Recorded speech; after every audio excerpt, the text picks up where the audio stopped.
E Jesus percorria todas as cidades e aldeias, ensinando nas sinagogas, pregando o evangelho do reino e curando todo tipo de doenças e enfermidades. Ao ver as multidões, Jesus se compadeceu delas, porque estavam aflitas e exaustas como ovelhas que não têm pastor. E então Jesus disse aos seus discípulos: a seara é grande, mas os trabalhadores são poucos. Por isso peçam ao Senhor da seara que mande trabalhadores para a sua seara. Senhor, nos abençoa nessa manhã. Fala pela tua palavra, fala pelo teu Espírito ao nosso coração. Nos ensina, nos edifica. Nós te pedimos em nome de Jesus. Amém. Jesus andou no meio da nossa aflição. Esses 3 próximos domingos nós vamos seguir o verso número 36, que diz que Jesus olhou a multidão e percebeu que essas multidões estavam aflitas, cansadas e desorientadas, como ovelhas que não têm pastor. E nessa nossa jornada, entendendo a jornada de Cristo no meio do nosso sofrimento, as coisas que Ele passou e as coisas que Ele assumiu, porque nós as passamos, nós vamos passear na nossa jornada por esses 3 próximos temas: aflitos, cansados e desorientados.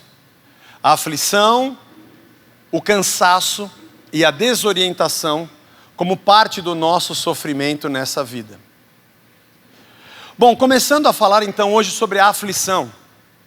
No dicionário, a aflição significa estado humano de angústia, agonia, profundo sofrimento, inquietação. Esse, na verdade, é o nosso estado natural. A aflição é uma coisa que faz parte da nossa existência. Está ligado e está em nós, ligado a toda a nossa vida. E é interessante ver que é sinônimo da agonia e da angústia, que são coisas que Deus não passa. Esse é o nosso estado, porque assim nós fomos criados. Criados a partir de Deus, a imagem e semelhança de Deus, mas não deuses, não como Deus. Fomos criados na dependência de Deus. A vida humana em toda a criação, em meio a tudo que foi criado e em meio a todos que foram criados, só seria possível e só é possível quando o homem está ligado em dependência a Deus. A ruptura do homem com Deus trouxe prejuízos a tudo que foi criado e a todos que foram criados. Aliás, essa tem sido a nossa jornada. Nós partimos desse ponto, você que acompanha as pregações desde o primeiro domingo. E se você perdeu algum, no YouTube a cada semana, na mesma semana, essa semana aqui, entre até quarta-feira, deve estar aí o vídeo, quarta, quinta, sempre dentro da própria semana a gente está colocando o vídeo e você pode acompanhar. Mas nós estamos partindo desse pressuposto de que nós vivemos em meio à dor e ao sofrimento. É isso que restou ao ser humano quando ele disse não a Deus. E eu gosto sempre de voltar a esse ponto, que o pecado de Adão foi a escolha da raça. O pecado de Adão não foi algo errado que eu faço, que você faz, que alguém faz.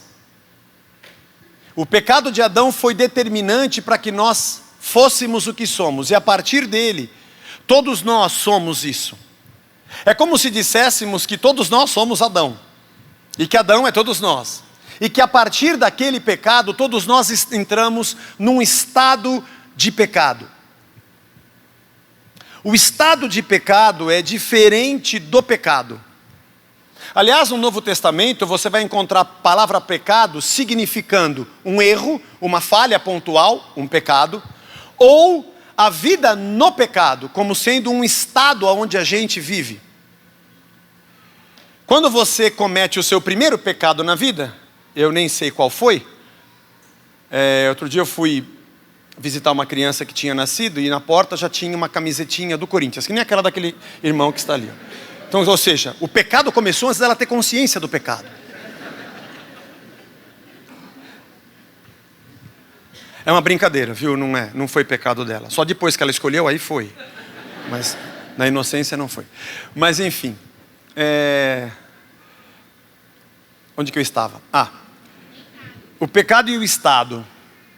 Quando você cometeu o primeiro pecado da sua vida, você diz, eu achei que eu não ia pecar. Pronto, virei pecador porque eu pequei. Não. Você não sabe, você pecou porque você nasceu pecador. É ao contrário. A natureza pecaminosa passou a fazer parte do ser humano.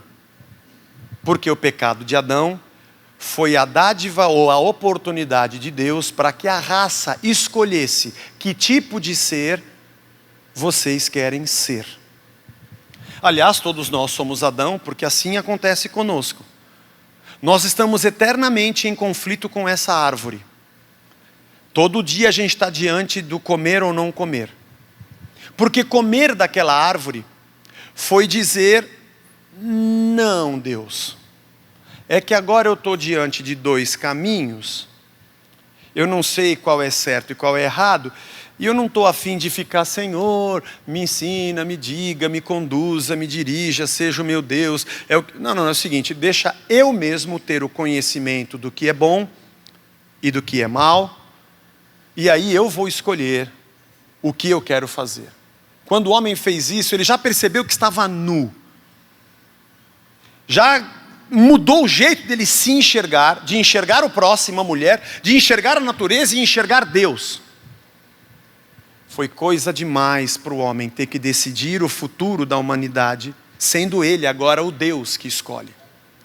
Assim o homem ingressa no que nós chamamos de estado decaído. O que nós vivemos hoje no mundo é um estado de queda. Nós somos habitantes de um mundo decaído. E somos gente decaída. Gente que vive agora não mais na direção de Deus. E não mais eternos. Foi por isso que Adão saiu do paraíso. Porque havia uma outra árvore. A gente fala disso. A árvore da vida. E se ele permanecesse ali e tivesse acesso a esse alimento, ele seria eterno, o mal seria eterno. Isso já simboliza de que essa separação, ela aconteceu mesmo, e a partir desse pecado, todo homem que nasce com a inclinação do pecado, num estado de pecado, e o pecado que ele faz é consequência do estado que ele está, em quem ele é, ser decaído. Você compreende isso? Depois você assiste de novo, vai ouvindo várias vezes. E quando nós fomos criados, essa aqui é uma coisa, guarda isso aqui numa gavetinha, estado decaído. Nós fomos criados diferentes de Deus. Nós temos isso aqui, ó. Imagina Deus que para Ele, 1000 anos é como um dia e um dia é como 1000 anos. Imagina Deus que vê o passado, o presente e o futuro como se fosse uma fumaça que aparece e logo se dispersa com o vento. Imagina Deus que é alfa e ômega. Imagina Deus que deu uma visão a João, lá na ilha de Patmos, e ele escreveu o Apocalipse, falando de tudo que iria acontecer no futuro, porque Deus já sabe como vai ser o fim. Imagina Deus que diz, o salmista, que no seu livro já escreveu todos os nossos dias. Imagina um ser que não precisa do amanhã, porque ele é eternamente e para ele tudo já é. Esse é um ser que a gente não consegue conceber na nossa cabeça, porque para nós isso é muito louco. Nós fomos criados como pessoas e seres na total dependência de Deus, porque nós temos amanhã, não conhecido.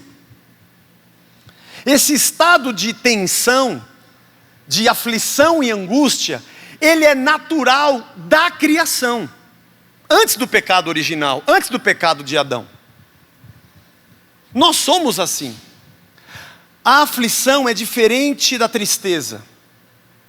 Estar aflito é alguém que está numa expectativa do que vem, porque a gente não vê o que vem. A angústia e a aflição é o estado da preocupação pelo que possa acontecer. Diante de algo que eu estou vivendo, o que será? E esse é um estado natural que a gente vive. Imagina Jesus, o Deus, como eu disse, que sabe tudo isso, que tem tudo isso, que pode tudo isso. Diz Filipenses capítulo 2, a partir do verso 5, que ele esvaziou-se de si mesmo. Que é um termo, irmão, muito complicado para a gente entender. Do que foi que Jesus se esvaziou quando ele veio à terra? Há momentos em que parece que ele já sabia o que o Bartolomeu lá estava pensando debaixo da figueira. E em outras horas ele diz: o dia da minha segunda vinda, ninguém sabe, nem os anjos, nem eu, só o Pai sabe. Qual foi essa limitação de Cristo que sai de um estado que conhece todas as coisas e entra nessa carcaça e vira humano? Eu fico sempre pensando se isso tivesse acontecido, teatralizando. Aliás, hoje é o teatro que está trabalhando na nossa recepção. Obrigado, pessoal do teatro. Deus abençoe vocês. E outra coisa é que a Milene está grávida. Você viu que eu estava cantando aqui, já a barriguinha está aparecendo. Parabéns, Milene, você está grávida. E o Pedro vai ser papai.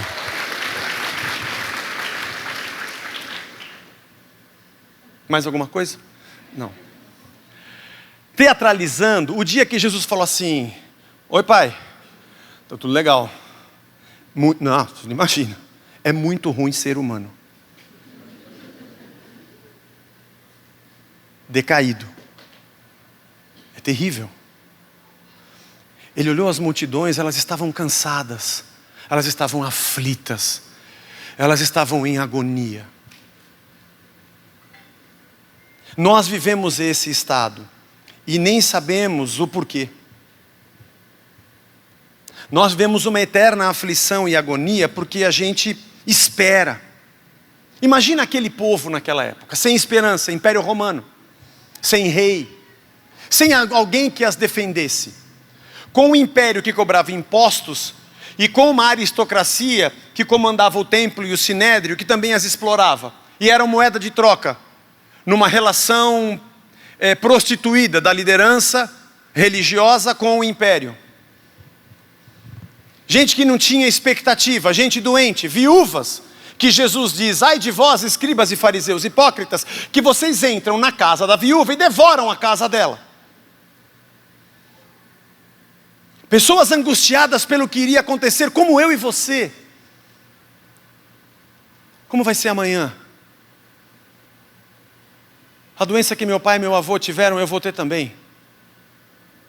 Acabei de casar. Será que um dia meu marido vai me deixar? Ele vai me amar para sempre? Vai me trair? Minha esposa? E nossos filhos? Como é que eu conduzo? Meu sócio? Será que um dia ele vai me botar para trás? Meu dinheiro, será que um dia acaba? E a segurança? E a política no país que a gente vive? E meu plano de saúde? E amanhã? E amanhã? E depois de amanhã? O estado de angústia de um mundo decaído deve ter sido uma coisa que quando Jesus caiu aqui, ele falou: rapaz, isso chama-se morte. Separação de Deus. No Getsemane dizendo: Pai, se possível, passa de mim esse cálice. E suou gotas de sangue, tamanha agonia que ele teve. E disse para os discípulos: vocês não podem ficar aqui comigo, rapaz.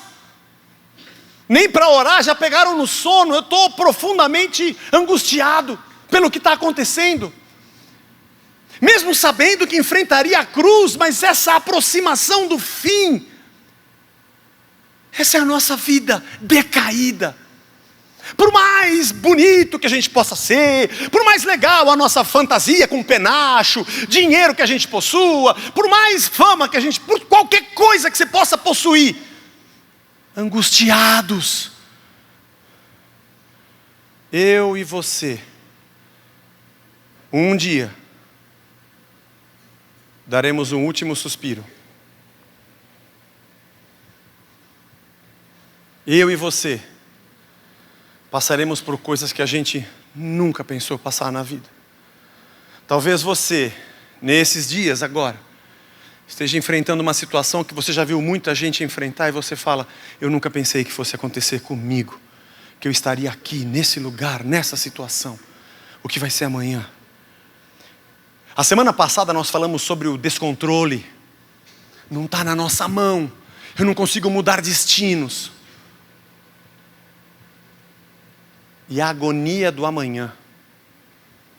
A aflição das pressões que fazem parte da nossa existência. Nosso estado é um estado de aflição. O nosso estado é um estado de angústia. Se você diz assim: Zé, eu estou passando por um momento que eu quero sair disso. A agonia de estar onde você está, de ser quem você é, de estar vivendo a situação que você está, te empurra para frente para tentar se projetar em qualquer outra coisa. Ela é diferente um pouco da ansiedade, apesar de que elas são irmãs muito próximas. Um grande pensador do século XIX, Søren Kierkegaard, disse que, teólogo e filósofo, ele teorizou e discutiu bastante a angústia humana. E acho que é uma das maiores contribuições que a gente já teve a respeito desse assunto. Vamos pensar comigo agora, que o Adão, a gente, eu e você, agora nós já nascemos pecadores, nascemos num mundo decaído. Quando você vem passando e tem ali a caneca, você fala: pô, eu não vou beber. Mas que vontade de beber, hein, mano? Não estou falando nem que você não possa beber, até pode, não é esse o problema. Estou só usando como um pequeno exemplo, tá? Para você que bebe, não é isso que eu estou falando, que não pode beber. Pode, né? Não nessa caneca, porque você vai ter que comprar a caneca, mas não é esse o ponto. Não estamos discutindo aquilo. Mas você fica: pô, mas eu estou afim, mas eu não posso, mas eu vou. Não vou beber, vou só pegar. Não. Aí você tá. Aí você não, porque eu não. Não, porque se. É porque pode ser que. Não, pode ser também que. A angústia não é só algo negativo. É uma perspectiva que te empurra para algum lugar e você fica naquela. Mas por que a gente tem isso? Porque junto com a nossa angústia e as nossas perspectivas, nós temos a inclinação para o mal. Você quer saber?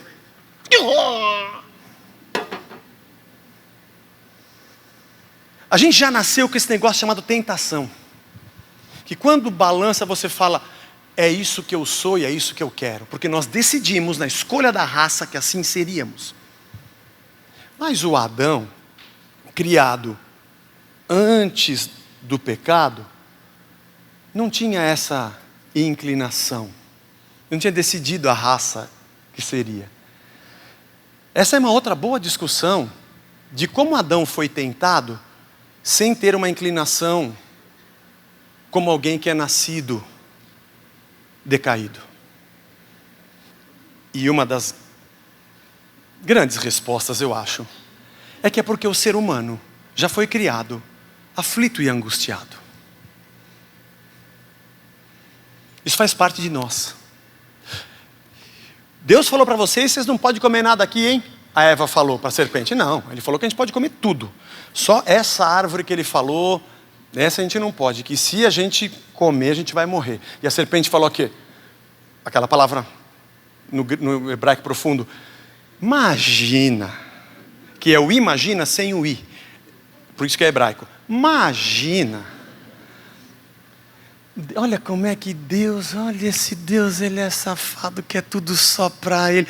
É que ele sabe que a hora que você comer, você vai ser como ele, conhecedor do bem e do mal. Como vai ser, relógio? Como vai ser amanhã? Como que é? E se?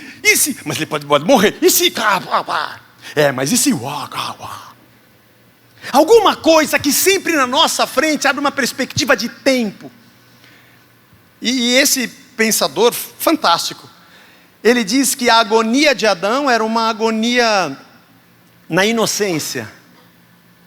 Mas depois do pecado, a agonia o empurrou para um novo estado. Só que esse novo estado é um estado de culpa.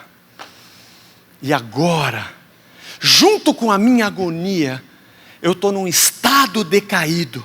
E diante da agonia da vida, e sendo decaído distante de Deus, eu vou de tentação e agonia para sair desse estado de culpa para um outro de culpa. E o ser humano vive nesse impulso agonizante e aflito. Eu quero mudar de casa, eu quero mudar de mulher, eu quero mudar de marido, eu quero mudar de país, eu quero sair de mim, eu vou mudar o cabelo. Desde coisas mais simples, até eu vou matar você, eu vou acabar com tudo, eu vou tirar a minha própria vida. Porque a agonia, a aflição, é algo que nos espreme para que a gente seja lançado. Não importa o tamanho da culpa que eu vou ter amanhã. Só que eu estou agonizante, se isso será vida ou morte. Eu preciso fazer alguma coisa. Porque eu não suporto mais estar onde eu estou, nem ser quem eu sou, nem fazer o que eu faço. Nem com quem eu faço, nem com quem eu estou. Esse é o cenário. Que Jesus olha e fala: essas multidões estão aflitas. Que agonia. Pai, o ser humano decaído é um cara morto. É um cara agonizante. Como eu disse no início da nossa série, nós não estamos fazendo uma série de estudos e nem conseguiríamos dizendo: olha, para cada problema da vida e para cada dor, nós temos uma solução, uma panaceia. Tome essa pílula, repita essa reza, faça tantas vezes, toma posse de não sei o que, dá a oferta não sei quanto. Essa nunca falta, na fórmula sempre tem essa, é uma constante, é a constante M, money. A constante M está em todas as equações espiritualescas. Não, a gente não está falando de uma fórmula de como acabar com a dor. Porque a nossa existência é uma existência na dor. Porque a dor é a separação do homem de Deus. E uma outra coisa, a terceira coisa que eu achei muito interessante, é que este mesmo autor diz que é impossível nos separar da aflição e da angústia. E é verdade, porque a partir do momento que nós temos relógio, nós temos aflição. Fora todos os problemas, fora tudo que a gente enfrenta, fora todas as pressões. O futuro e o amanhã nos faz agonizar e afligir. E ele diz: é impossível você se separar disso. Você vai saber viver com isso. Você vai saber compreender como viver com isso.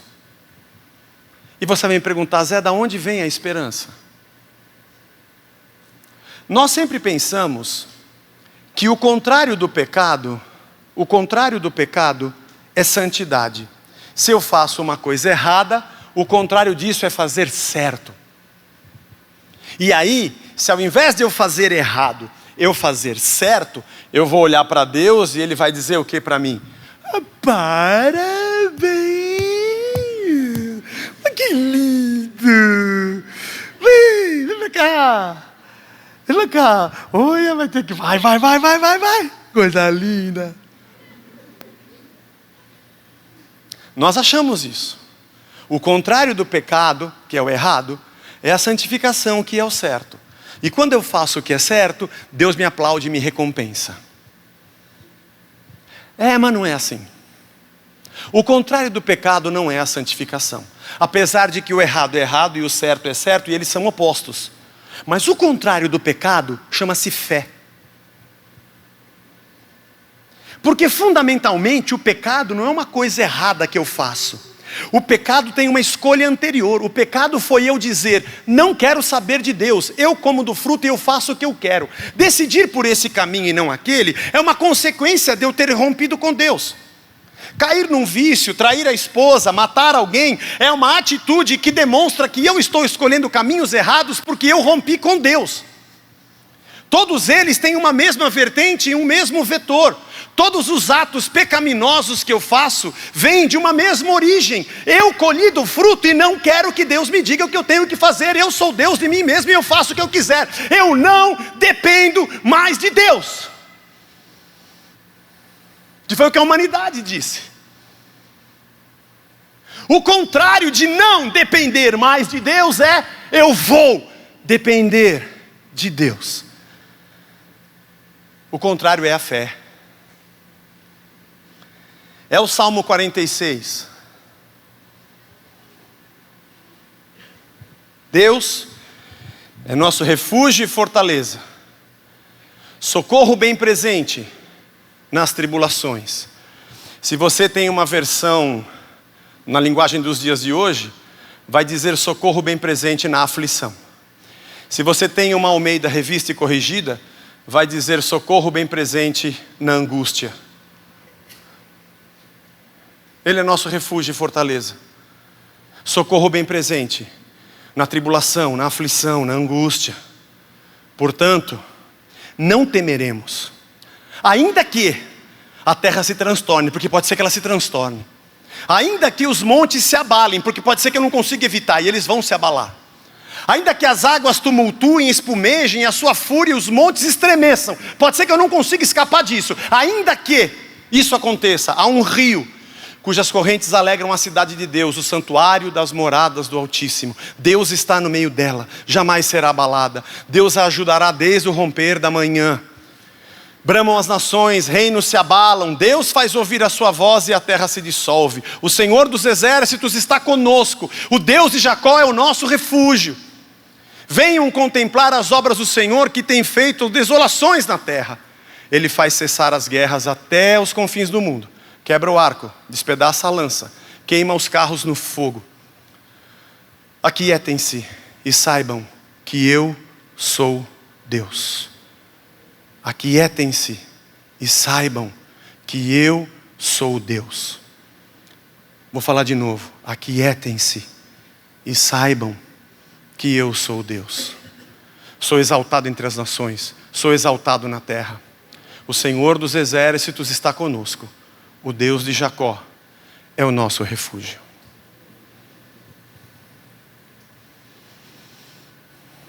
Como é que a gente vive essa aflição e essa angústia? Que Jesus olha para as multidões e fala: eles estão aflitos, eles estão angustiados. Pai, a coisa que é feia. É um estado de existência que é um estado de morte.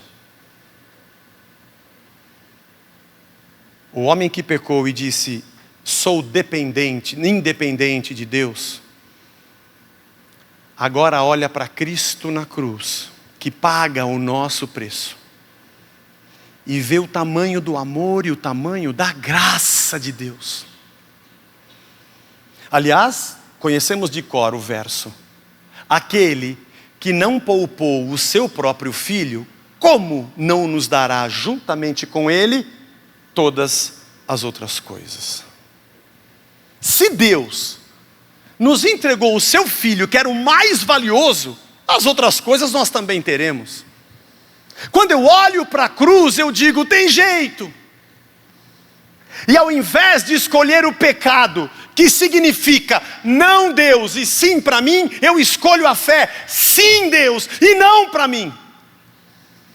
Eu faço o contrário, porque o contrário da escolha do pecado é a fé. Semana passada falamos sobre o controle, o descontrole. Não está mais na minha mão, eu não quero resolver a minha vida, eu não consigo fazer isso, eu não dou conta dessa coisa. Aliás, é óbvio, Jesus vai dizer, quem quiser vir após mim, negue-se a si mesmo. Lute contra você, carregue essa cruz e me siga. Diga não a você e diga sim a Deus. E diga: eu creio que Deus é meu refúgio e minha fortaleza. Eu olhei para Cristo na cruz e eu vi o que Deus fez por mim. Mesmo que ainda nesse estado decaído de pecado, de morte, de angústia, de aflição, ao invés de eu ser projetado para uma outra morte, para uma outra decisão, para uma outra culpa, ao invés de eu viver esganado e apertado para dizer eu tenho que resolver e eu vou fazer uma loucura, eu digo não.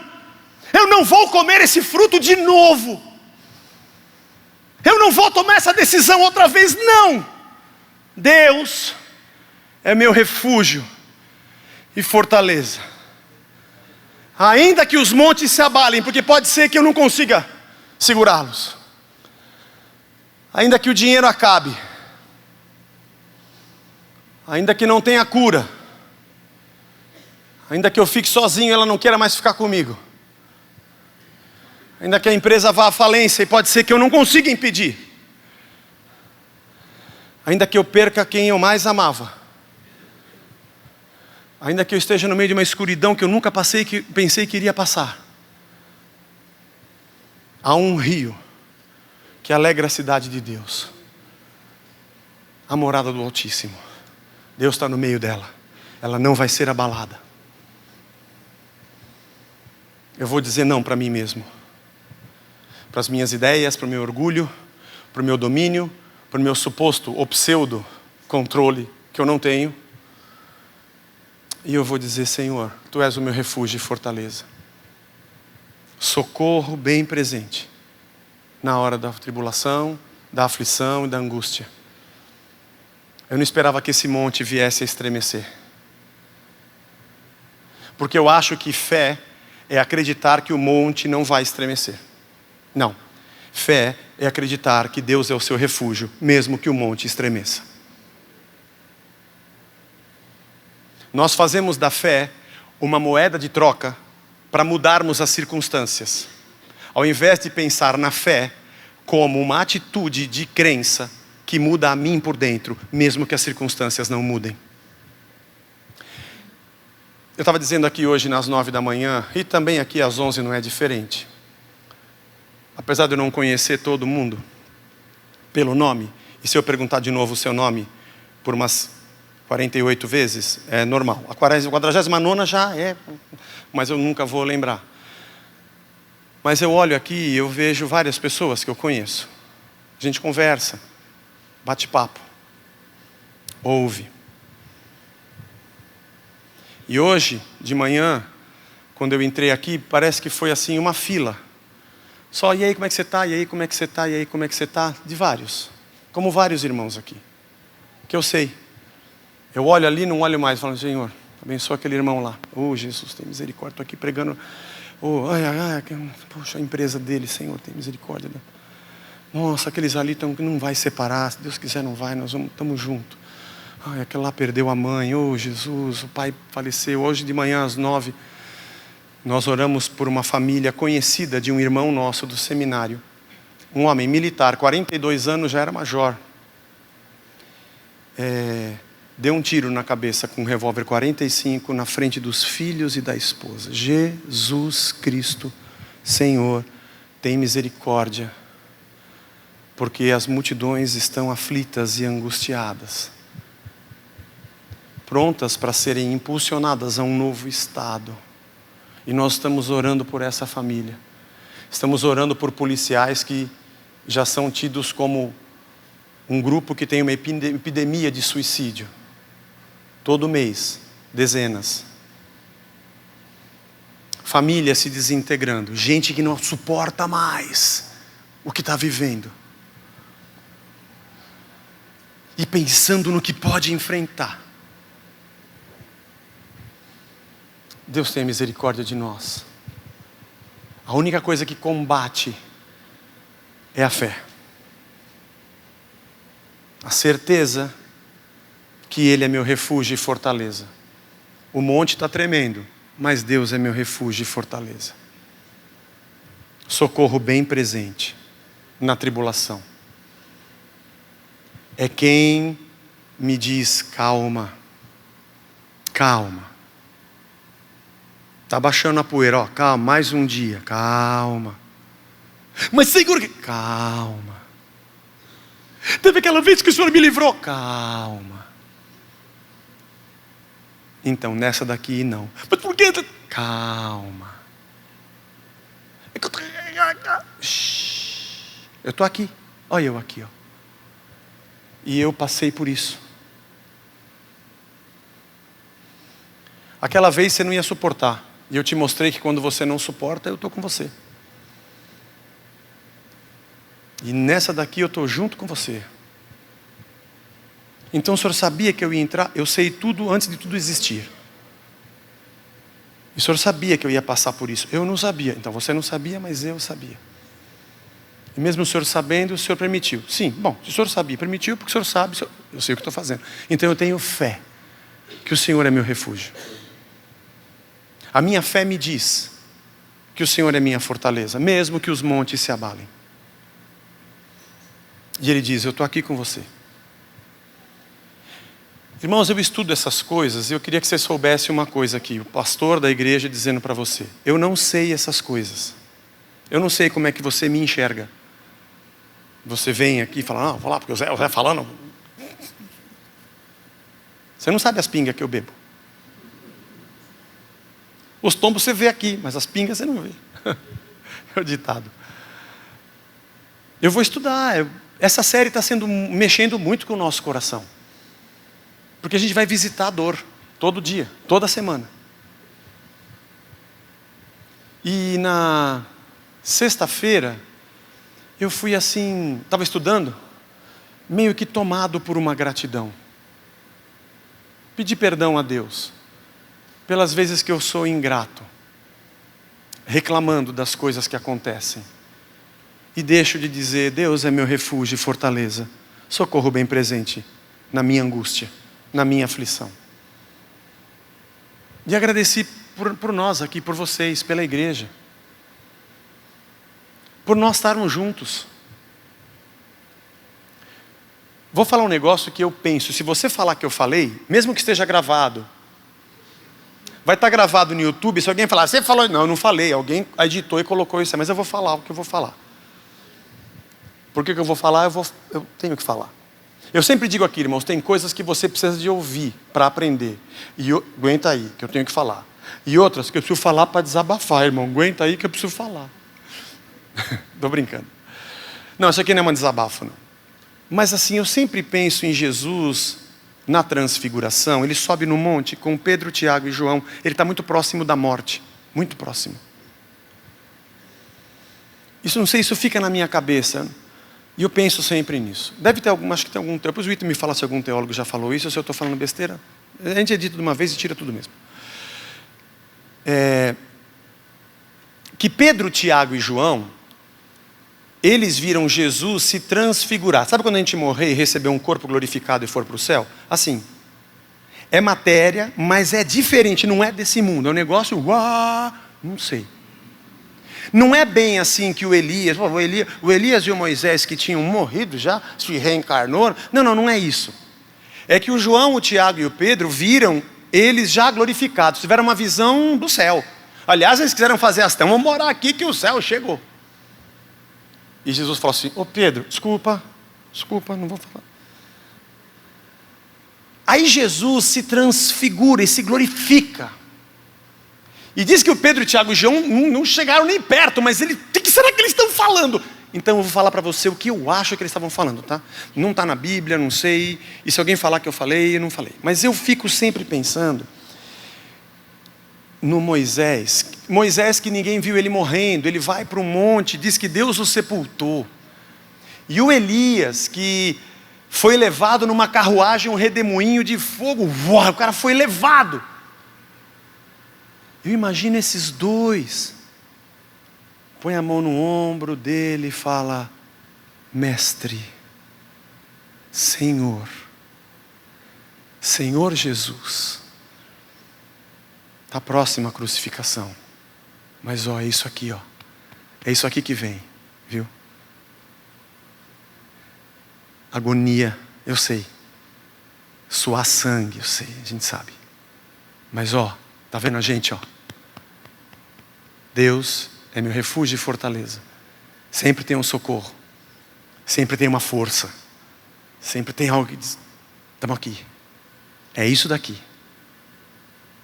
E Jesus, quando ressuscita, glorificado, os discípulos estão fechados dentro de uma sala, num cenáculo, pensando o que eles vão fazer da vida. Agonia, acabou, ele morreu, acabou tudo. Jesus ressurreto atravessa a parede, a porta fechada.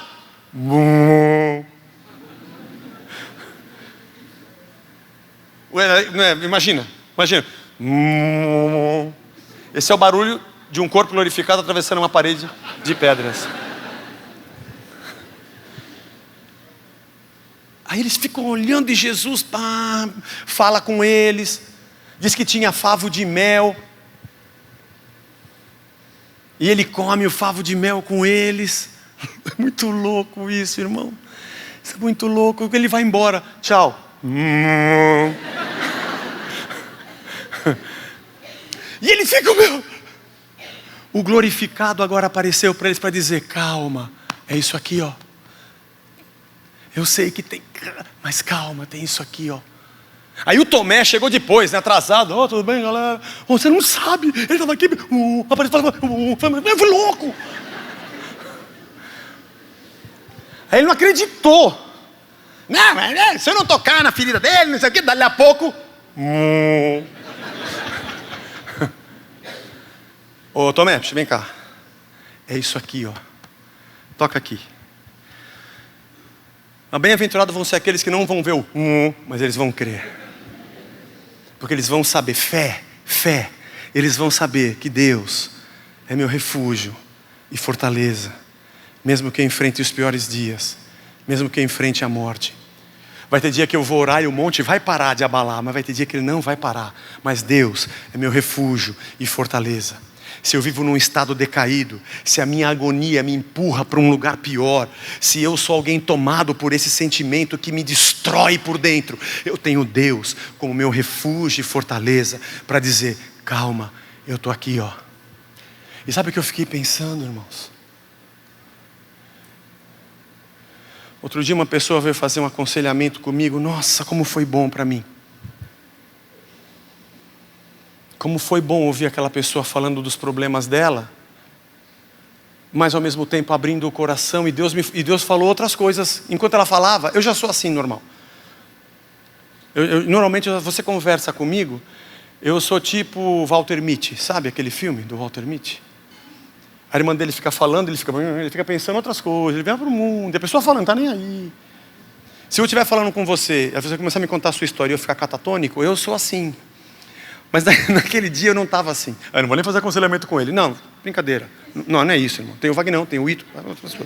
Mas naquele dia, aquela pessoa falando, e Deus me falando com tantas coisas, eu falei, obrigado, Senhor. Obrigado porque o Senhor mandou um Moisés aqui. Mandou um Elias aqui que falou, calma, Zé. É isso aqui, ó.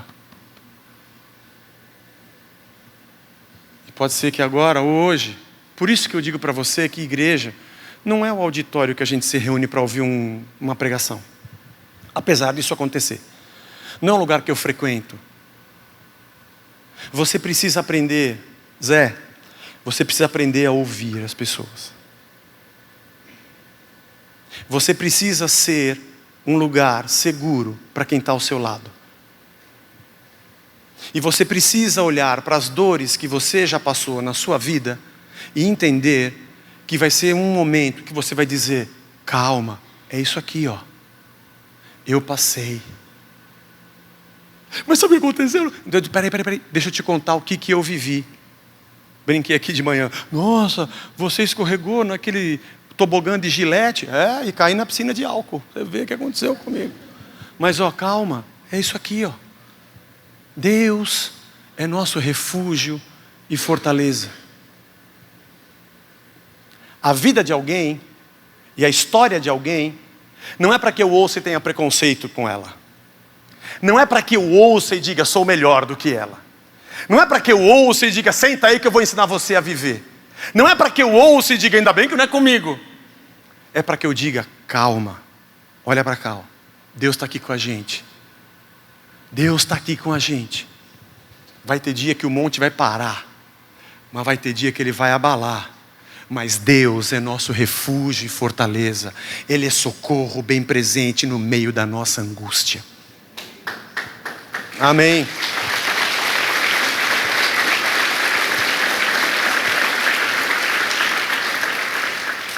Nós não temos o controle. O joystick que comandava Deus está sem pilha. Nunca teve pilha. Nós não sabemos o amanhã. Mas Deus é nosso refúgio e fortaleza. E hoje é dia 10 de março de 2019. Eu não sei pelo que você já passou na vida, mas hoje, 10 de março de 2019, ao 12:26, nós estamos tudo aqui, ó. Porque Deus é nosso refúgio e fortaleza no meio da nossa angústia. Eu e você já passamos por momentos de profundo desespero, de agonia, já pensamos em fazer muita besteira. Aliás, já fizemos algumas. Chutamos o pau da barraca, metemos o pé na jaca, como a gente diz. A gente está agonizado, a gente quer sair daqui, eu quero sair de mim, eu quero mudar tudo. E Deus falou, calma, é isso aqui, ó. Calma. Irmãos, como isso aqui é um milagre.